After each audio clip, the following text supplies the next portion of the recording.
J'appelle à la tribune Perrine Mort pour l'URI CFDT Hauts-de-France et se prépare Baptiste Leroy pour Chimie Énergie Champagne-Ardenne. Bonjour à toutes et tous.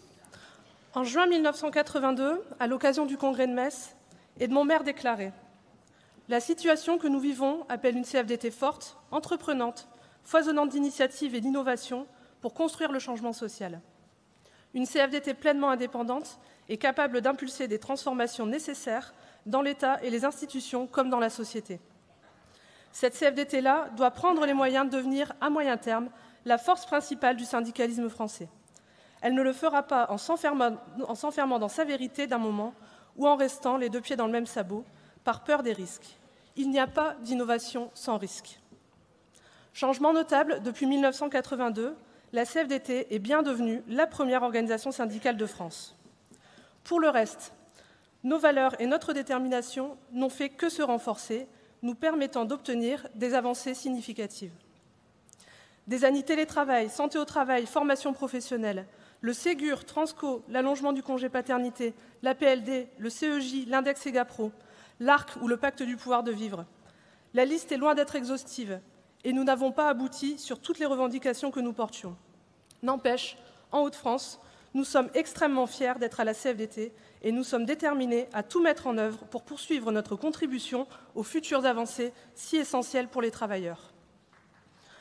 Revenir sur 4 ans d'activité syndicale en 6 minutes n'est en temps normal pas un exercice facile. Revenir sur notre activité entre juin 2018 et janvier 2022 est, à l'image des crises que nous avons traversées, encore plus exigeant.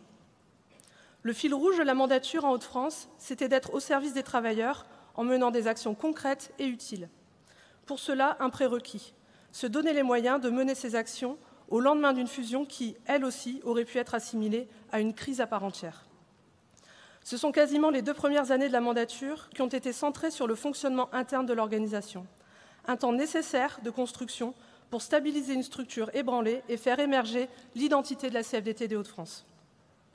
Reconnaissons-le aujourd'hui, si cet épisode a laissé des traces, nous sommes désormais en ordre de marche et clairement identifiés par nos interlocuteurs régionaux. Il n'y a qu'une parole CFDT en région, une parole légitime pour engager toute l'organisation.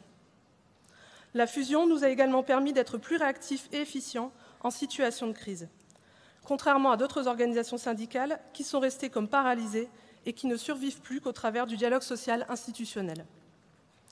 Il a donc fallu assumer, et nous l'avons fait.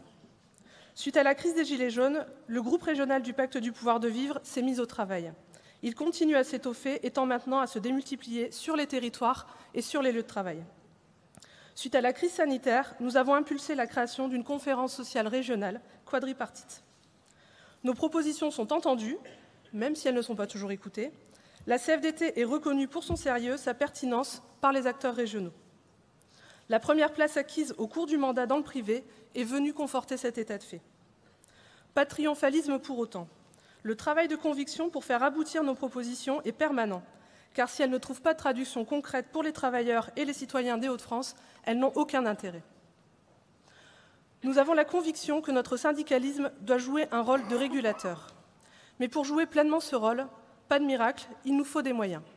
Et c'est là que le bât blesse. Les faits sont là. Pas un militant ne dira le contraire.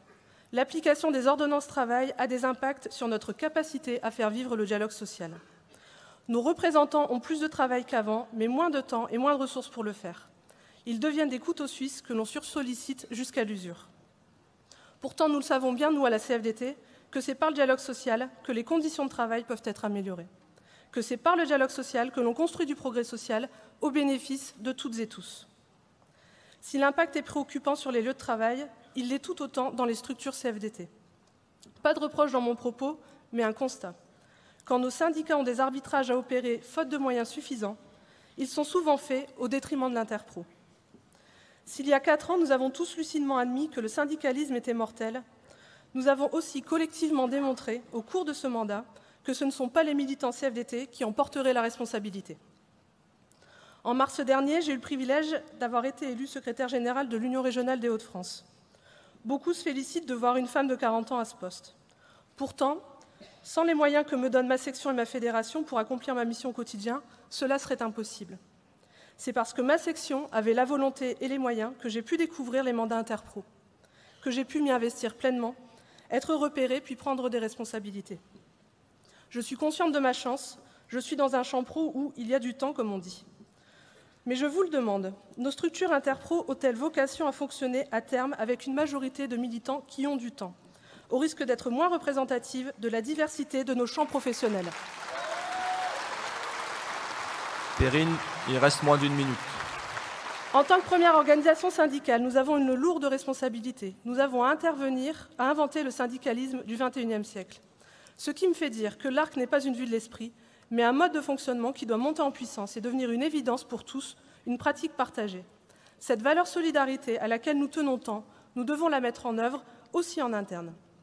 Le fédéralisme opérationnel ne doit plus être un concept, un objet de débat entre structures, mais bien une pratique mise en œuvre par chacun au service de tous. Merci. Merci Perrine.